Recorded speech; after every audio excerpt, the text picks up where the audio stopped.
My name is Quinn Kasper, and I am a magistrate judge in Cobb County, Georgia. And I've been honored to be asked to read a book to you all today titled Marching with Aunt Susan, written by Claire Rudolph Murphy. Marching with Aunt Susan, Susan B. Anthony, and the Fight for Women's Suffrage. Papa took my brothers hiking today, but not me. Strenuous exercise is not for girls, Bessie, he told me. You're not strong enough, Amy said. It's not ladylike, Charlie added. I can ride my bicycle faster than anyone on the block, I told my brothers, even you. Girls shouldn't ride bicycles either, Charlie said. And they left without me.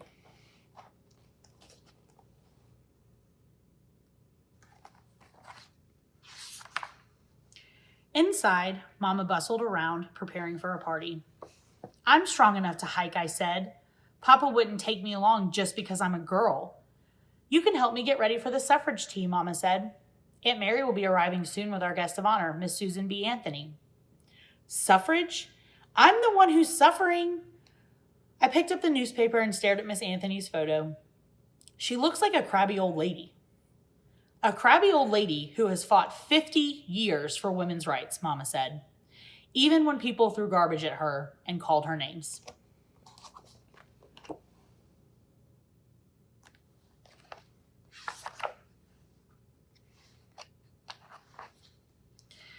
At the tea, everybody swarmed around Miss Anthony. They called her Aunt Susan, even though they were not related to her. She spoke about the long fight for equal rights. She told us that children should grow up in a world where both men and women were free. Later, Aunt Mary introduced me to Aunt Susan. Why can't girls do the same things as boys? I asked her. She shook her head. When I was your age, my teacher thought only boys were smart enough to learn long division. That's not right, I said. Come to the rally in San Francisco tomorrow, Bessie. Women's votes can help change the world.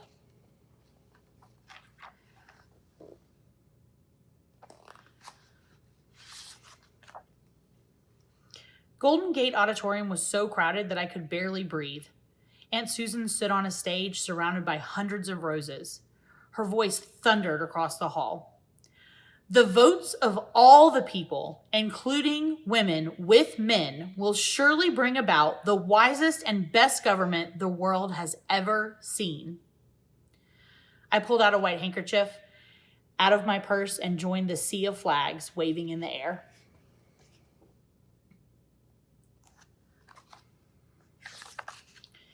The day after the rally, I rode my bicycle over to my best friend Rita's house. You should have heard Aunt Susan speak yesterday, I told her. My papa says ladies shouldn't speak in public, Rita said. Aunt Susan says that girls are just as smart as boys. We should get to help make decisions too. Papa decides everything in our family, Rita said. That's not right. I looked at my best friend. Someday I want to vote. Let's see if we can help out at suffrage headquarters.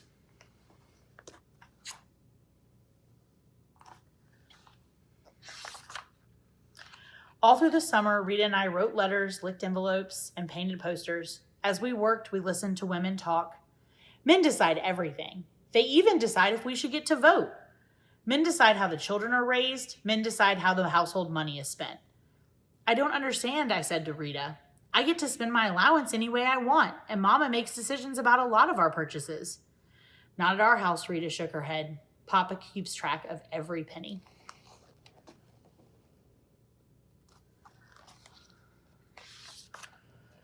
The week before the election, we visited a factory in San Francisco. Rows and rows of girls sat hunched over, sewing in a dark room. Aunt Susan encouraged them to come to our suffrage parade. Afterward, a girl walked up. Me and my sister did some extra sewing to help the campaign. She handed Aunt Susan 2 dimes. If women win the vote, will I be able to go to school? I couldn't imagine not learning how to read and write.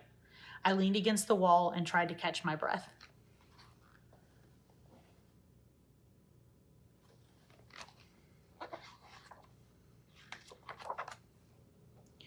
Back at headquarters, I asked Aunt Susan why those girls didn't go to school.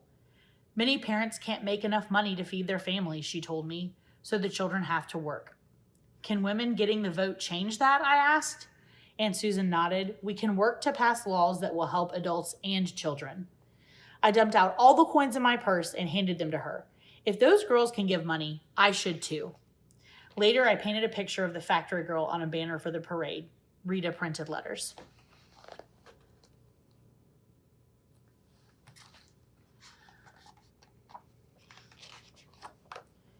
Sunday afternoon before the vote, Rita, Mama, and I marched along carrying our banner. The crowd cheered as we sang new lyrics to My Country, 'Tis of Thee. Our country, now from thee, claim we our liberty. In freedom's name, guarding home's altar fires, daughters of patriot sires, their zeal our own inspires, justice to claim.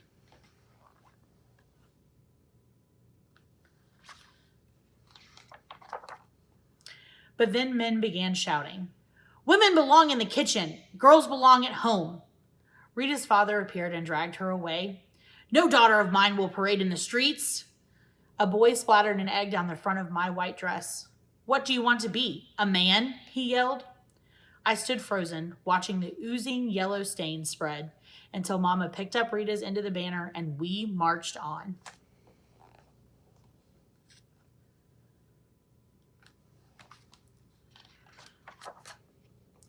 When we heard what had happened, Papa bought me a new white dress. If only it was that easy to win the election. Monday after school, Mama and I stood at the ferry launch and held up a new sign. Remember your daughters. Vote yes on referendum number 6. I couldn't tell if I got more pats on the head or grumbles from the men walking by, but Mama said, it only matters how they vote tomorrow.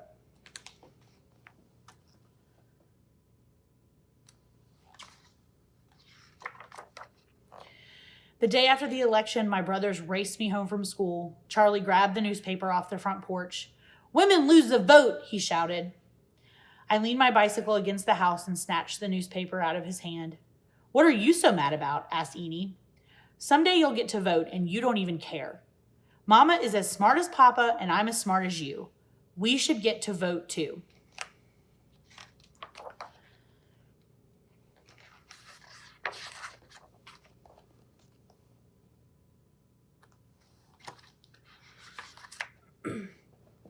Mama came out and picked up my bicycle. Aunt Susan says that a bicycle gives a woman freedom. "Teach me how to ride, Bessie?" "It's hard to do," I said, sitting down on the steps.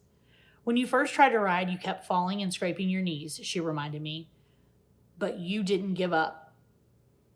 Finally, I showed her what to do, how to mount the bicycle, balance, pedal, and drag her feet to stop.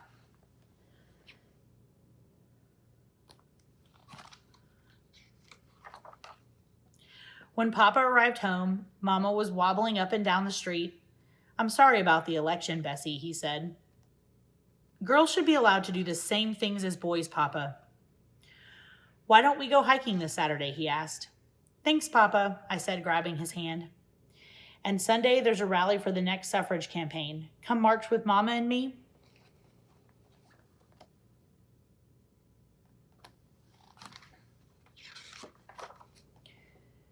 That's the end of this book, and it is very inspiring to me. And what I took from it is we should never give up for the big things and goals.